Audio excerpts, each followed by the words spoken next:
Hello, Nick McDonald here again. And you know what? We talk to people all the time who want growth. They want to grow the business. They want to change something. And what we talk to them about is that the first element of change is awareness, is properly understanding, what it is that you're unhappy about, understanding why what's happened to cause you to be unhappy about what you're unhappy about, so that you've got a baseline to start from, so that you know how to improve. And people that we talk about, they say, they say they want to grow their business, and they, etc. We ask them about their numbers. Do you know your numbers? And you know what? Hardly anybody really properly knows their numbers. Now, Peter Drucker, a very famous management guy, has said this. He said, if you can't measure it, you can't manage it. Now, if you don't know down to the dollar your current profit situation, then and you don't know what's making you money and what's losing you money, and you don't know, then how are you going to grow? How are you going to know where to start looking, what needs to be improved? And so many people, certainly in business and the smaller end of the business scale, the smaller guys, just don't really have too much of a grasp of this. They know it's kind of important, but they don't give it the real focus that it needs to get some results. So this, you've probably heard this before.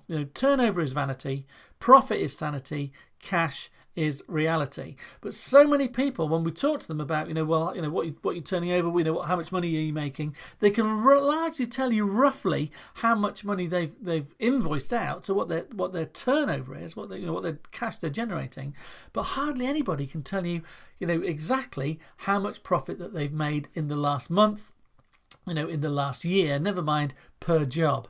So if you want to really get ahead, you really need to know what makes you money in your business, by the type of job and by your preferred type of customer.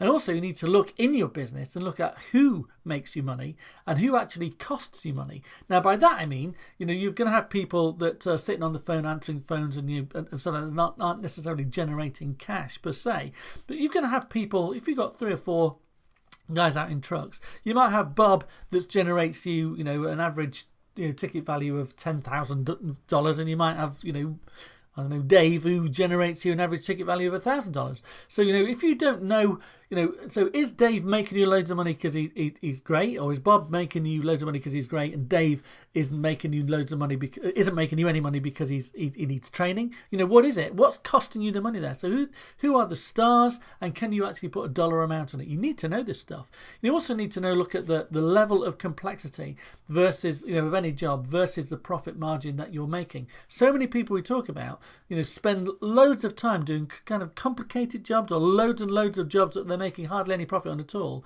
And when they looked at their business model and they looked at to see where they're making the biggest chunk of cash, and maybe if I spent all of my time going after those types of jobs, I'd be better off and have less to do.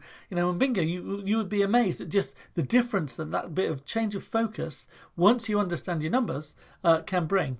Understanding the lifetime value of your average customer is massively important for you, and also looking at your customer base. So do you know how many current customers you've got, how many past customers you've got, lapsed customers, and also how you can contact them. So understanding all of this stuff, knowing your numbers, is fundamental to growth. If you want to grow, right? If you want to grow, or you've plateaued and you're thinking, I don't know why, it's probably because, again, another reason might be that you just do not know your numbers enough, or you don't know the right questions to be asking when you're interrogating your numbers. Now, another reason to do this is like Grant Cardone says this: it's not about the money you make, it's about the money you keep. So there's no point if you've got a turnover of $2 million, but your payroll is $1.5 million, and then your profit margin is next to nothing. How much is left for you? It's about the money that you keep, not about the money that you make. And also, understanding your numbers allows data-driven, well-informed decisions and highlights real dollar opportunities in your business. And it will also allow you to set detailed targets. So if you want to grow and you don't know your numbers, one of the first things we talk about is you need to know your numbers. So have a good close look at your business, and that will, I'm sure, that if you just sat down with a spreadsheet with your profit and loss account Maybe with a coach or somebody else to help you go through them if you don't really properly understand it. That would be one of the most worthwhile things that you could do to start your growth journey with your business. This is Nick McDonald saying thank you very much. No slacking and keep smiling.